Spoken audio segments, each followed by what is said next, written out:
আগের মিনি ভ্লগে তোমরা দেখেছো আমরা হায়দ্রাবাদ থেকে ব্যাঙ্গালোর এসে পৌঁছেছি একটা জায়গায় ঘুরতে যাব বলে। আজকে ব্যাঙ্গালোরে পরদিন সকালবেলা আমরা সবাই রেডি হয়ে গেছি আর কিছুক্ষণের মধ্যেই বেরিয়ে পড়ব।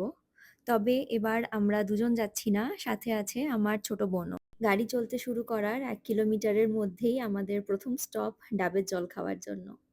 আসলে যেহেতু সকাল সকাল ঘুম থেকে উঠেছিলাম তাই কম বেশি খিদে তো পেয়েই গেছিল। তবে আমাদের শহরের মধ্যে কোথাও ব্রেকফাস্ট করতে দাঁড়ানোর নেই, তাই ভাবলাম আপাতত ডাবের জল এবং ডাবের শাঁস খেয়ে পেট এবং মন দুটোই শান্ত করা যাক।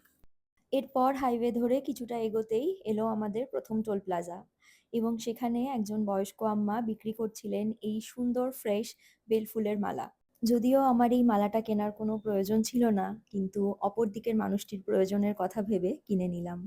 প্রায় অনেকটা রাস্তা চলে আসার পর ঝুলি থেকে বের হলো বাড়ি থেকে বানিয়ে নিয়ে যাওয়া মালপোয়া। আসলে অনেকক্ষণ ধরেই একটা ভালো রেস্টুরেন্ট বা ফুড কোর্ট খুঁজছিলাম যেখানে আমরা ব্রেকফাস্টটা সারতে পারি, কিন্তু সেরকম কোনো জায়গা চোখে না পড়ায় এই মালপোয়া দিয়েই আপাতত কাজ চালালাম। আর ঠিক তার কিছুক্ষণ পরেই একটা মনমতো জায়গা দেখে আমরা দাঁড়িয়েছিলাম ব্রেকফাস্টের জন্য। দক্ষিণ ভারতে ব্রেকফাস্টে দোসা ইডলির বাইরে অন্য কোনো কিছু ভাবাই যায় না। আর দোসা আমাদের ভীষণ পছন্দের একটা খাবার। বুনু এখানে ব্রেকফাস্ট করেনি কারণ ওর শরীরটা ভালো লাগছিল না, তাই ও গাড়িতে বসেছিল। আর আমরা দুজনে দুটো মাসালা ডোসা দিয়ে ব্রেকফাস্ট সারলাম।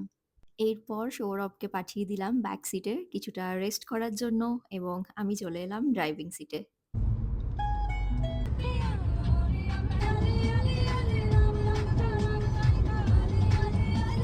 আর এভাবেই গাড়ির মধ্যে হাসি মজা করতে করতে আমরা পৌঁছে গেছিলাম আমাদের ডেস্টিনেশন পন্ডিচেরিতে। আমরা দুদিনের একটা ছোট্ট ট্রিপে এখানে এসেছি, এবং এই দুদিন কোথায় যাচ্ছি কি করছি সেই সব কিছুই তোমাদের সঙ্গে শেয়ার করব মিনি ব্লগের মাধ্যমে। So stay tuned.